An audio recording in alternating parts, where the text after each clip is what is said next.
Hey, it's John and... Guess, hold on.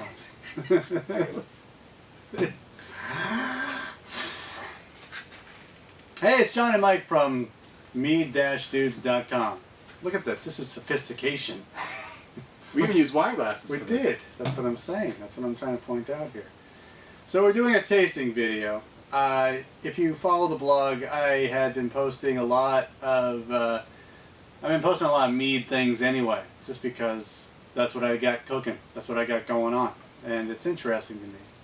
And this is a mixed berry mead that I made sometime in the winter of 2013. So this is the first time we're tasting it on camera. We have had some of this before off camera. But the situation with this is that I bought a whole bunch of frozen fruit.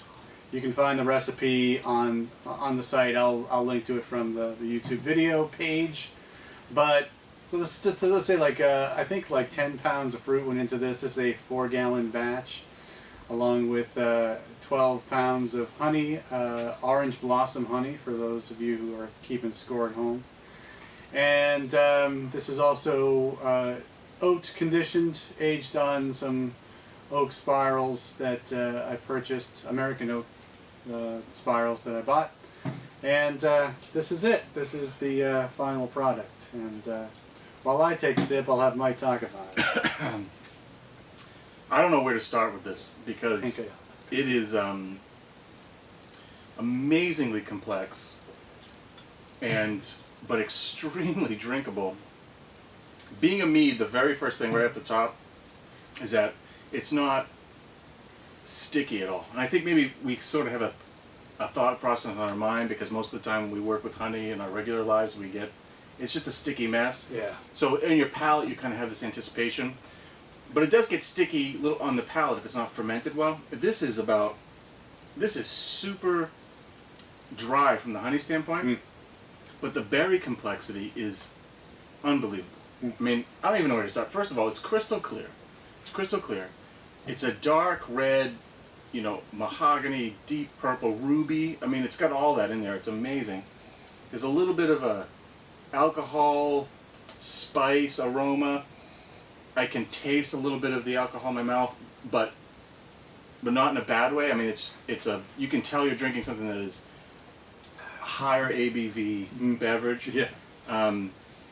It's a wonderful, like, jammy quality to it, but it's a refined jamminess.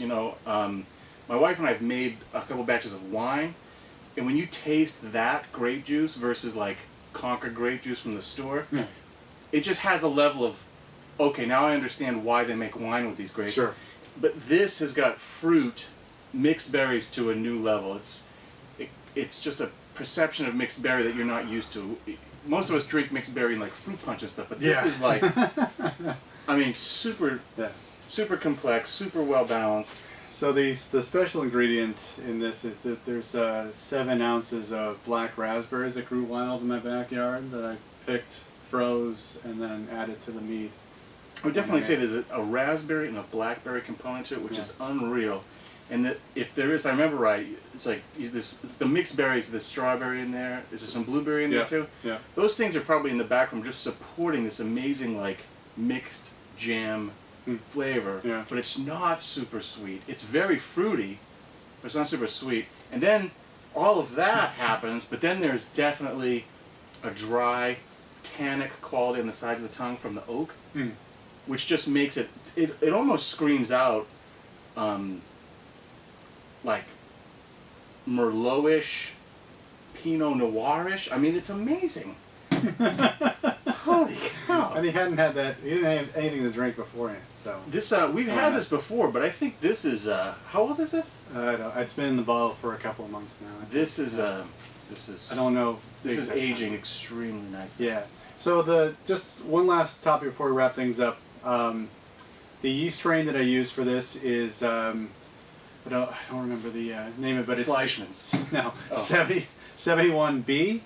It is a Beaujolais Nouveau strain, or controversially, it instead of I think Beaujolais is a a French wine producing area, and they make Beaujolais wine there, but they use natural yeast from the atmosphere to do it. But this apparently does the same thing with less time and makes like really kind of fruity, almost bubblegummy wines. But I don't think you can really tell in this. Mm-mm. But I have suggestions. The complete mead maker for mixed berried millimels.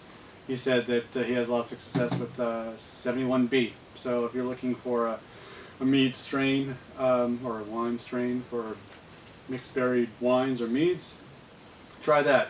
The other comment about that strain is that it does mature quickly. So here we are. It's probably 6 months after, maybe 7 months after I made it, and it's definitely, I think, hit a nice mature. This is a great example of how modern home mead makers have completely turned the tables on mead making. Yeah. Because 6 months in, this can easily stand up against any of your favorite berry wines or any other mead I've ever had. I mean, it's such a short turnaround time for something so great and complex and drinkable. I'm loving this. It's just fantastic. So there you go. Find more details about this mead on the blog. We'll put up all the links that go through the recipe, the actual mead making day, and the steps that I took to condition it and also bottle it, I think. But yeah, I mean, again, beer making and mead making, although I think completely different, mead's a lot easier to make. I think there's some rewarding beverages you can make out of just honey, water, maybe some fruit. Yeah, absolutely. Yeast, so you want to break out of the norm? Yeah. Just do something Try like this. Oh my gosh. So for John and Mike here in the sophistication land, mead on. Mead on.